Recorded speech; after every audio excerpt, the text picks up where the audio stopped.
කොහොමද මේ දම්රෝ සමාගම ඉන්දියානු මාකට් එක ආක්‍රමණය කළේ? අද අපි කතා කරන්නේ මේ කාරණේ ගැන. අපි දන්නවා දම්රෝ සමාගමට මේ ලංකාව පුරා අවුට්ලට්ස් තියෙනවා කියන කාරණේ. තමාර මුල් වශයෙන් අනුව දම්රෝ සමාගම තමයි දකුණු ආසියාවේ තියෙන විශාලතම ෆර්නිචර් මැනුෆැක්චරින් සමාගම. මේ ලංකාවේ ඔපරේෂන් එකට අමතරව මේ ඉන්දියාවෙත් මේ දම්රෝ සමාගමට විශාල අවුට්ලට්ස් ප්‍රමාණයක් තිබෙනවා. 2000 වර්ෂයේ ඉන්දියන් මාකට් එකට එන්ටර් වෙච්ච දම්රෝ සමාගමට දැනට අවුට්ලට් 100ක විතර ප්‍රමාණයක් තිබෙනවා. මෙතන තියෙන සුවිශේෂීම කාරණය තමයි මේ දම්රෝ සමාගම මේ ඉන්දියානු අවුට්ලට්ස් වලටත් මේ තමන්ගේ ෆර්නිචර් මැනුෆැක්චර් කරන්නේ ප්‍රධාන වශයෙන් ලංකාවේ කියන කාරණය. රේගු දත්තානෝ මේ දම්රෝ සමාගම අවුරුද්දකට කන්ටේනර්ස් 2000ක තරම් විශාල ප්‍රමාණයක ෆර්නිචර්ස් මේ ලංකාවේ මැනුෆැක්චර් කරලා මේ ඉන්දියානු මාකට් එකට යවනවා. මේ තමන්ගේ අවුට්ලට්ස් වල සෙල් කිරීම සඳහා. කොහොමද මේ දම්රෝ සමාගම කම්පීට් කරන්නේ? එහෙම නැත්නම් තරඟ කරන්න ඉතින් අමාරු කියලා පිළිගන්නේ නැහැ. ඉන්දියානු මාකට් එක ආක්‍රමණය කළේ.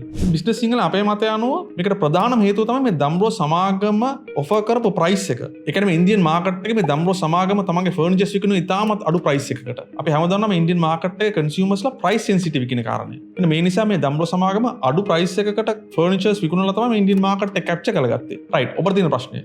අපි හැමදාම දන්නවා තමන්ගේ කම්පිටිටර්ට වඩා අඩු ප්‍රයිස් එකකට ප්‍රොඩක්ට් එකක් කස්ටමර්ට විකුණන්න නම් තමන්ගේ පිරිවැය එහෙම නැත්නම් කොස්ට් එකක් තමන්ගේ කම්පිටිටර්ට වඩා අඩු විය යුතුයි. කොහොමද මේ දම්රෝ සමාගම තමන්ගේ පිරිවැය එහෙම නැත්නම් කොස්ට් එක මේ ඉන්දියානු ෆර්නිචර් මැනුෆැක්චරින් කම්පනීස් වලට වඩා අඩු ලෙවල් එකකට තියාගත්තේ? මේ සඳහා අපේ ඇනාලිසිස් එකට අනුව දම්රෝ සමාගම උපාය මාර්ග එහෙම නැත්නම් ස්ට්‍රැටජිස් දෙකක් යූස් කළා. පළවෙනි ස්ට්‍රැටජි එක තමයි අපි හැමෝටම දම්රෝ සමාගම දැනටමත් මේ ලංකාවේ මාකට් එකට විශාල වශයෙන් ෆර්නිචර්ස් මැනුෆැක්චර් කරනවා කියන කාරණේ. ඒතකොට මේ දම්රෝ සමාගම මේ ඉන්දියාවෙත් මැනුෆැක්චරින් ෆැසිලිටි එකක් එස්ටැබ්ලිෂ් කරනවට වෙනුවට මේ ලංකාවේ දැනට ප්‍රොඩියුස් කරන මැනුෆැක්චරින් කරන ෆර්නිචර්ස් එක්කම ඉන්දියාවට යවන ෆර්නිචර්ස් ටිකත් මැනුෆැක්චර් කළා. මේ තුලින් අපි හැමෝම දන්න ඉකොනොමිස් ඔෆ් ස්කේල් එහෙම නැත්නම් අපි කියනවා පරිමාණිකූල පිරිමැසුම් තුලින් තමන්ගේ යුනිට් කොස්ට් එක අඩු කරගන්නට දම්රෝ සමාගමට පුළුවන් කමක් ලැබුණා. මේ ඉකොනොමිස් ඔෆ් ස්කේල් කියන්නේ අපි දන්නවා මේ ප්‍රොඩක්ෂන් කම්පැනි එකක තමන්ගේ ඕවර්හෙඩ්ස් වලට දාන කොස්ට් එක. ඒ කියන්නේ ලේබර් කොස්ට් එක, ඉලෙක්ට්‍රිසිටි, වෝටර්, මැෂින් ඩිප්‍රිසියේෂන් වගේ කොස්ට් එක යුනිට් එකකට අඩු වෙනවා තමන් ප්‍රොඩියුස් කරන ක්වොන්ටිටි එක වැඩි වෙන්න. ඒ කියන්නේ මේ දම්රෝ සමාගම මේ ලංකාවේ තමන්ගේ ප්‍රොඩක්ෂන් එක කිරීම තුලින් මේ ඉකොනොමික් ස්කේල් හරහා තමන්ගේ ප්‍රොඩක්ෂන් කොස්ට් එක මේ ඉන්දියානු සමාගම් වලට වඩා අඩු කරගත්තා. දෙවෙනි ස්ට්‍රැටජි එක.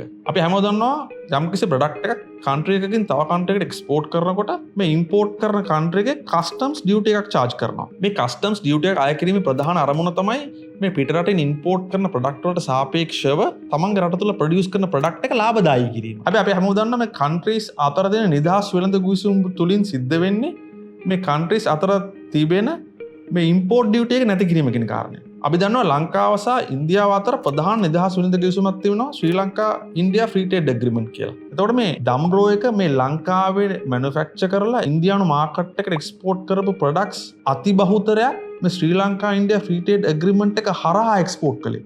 මේ තුලින් මේ ඉන්දියාවෙන් දම්රෝ සමාගම එක්ස්පෝර්ට් කරන ප්‍රොඩක්ට්ස් වලට ඉම්පෝර්ට් ඩියුටි එකක් ආය කළේ නැහැ. මෙන්න මේ නිසා මේ දම්රෝ සමාගම ලංකාවේ මැනුෆැක්චර් කරන මේ ෆර්නිචර්ස් ඉන්දියාවට එක්ස්පෝර්ට් කරන ප්‍රොසෙස් එකේදී තමන්ට අර ලංකාවේ මාස් ස්කේල් එකෙන් ප්‍රොඩියුස් කිරීම තුලින් හම්බෙච්ච කොස්ට් ඇඩ්වාන්ටේජ් එකට හානියක් වුණේ නැහැ.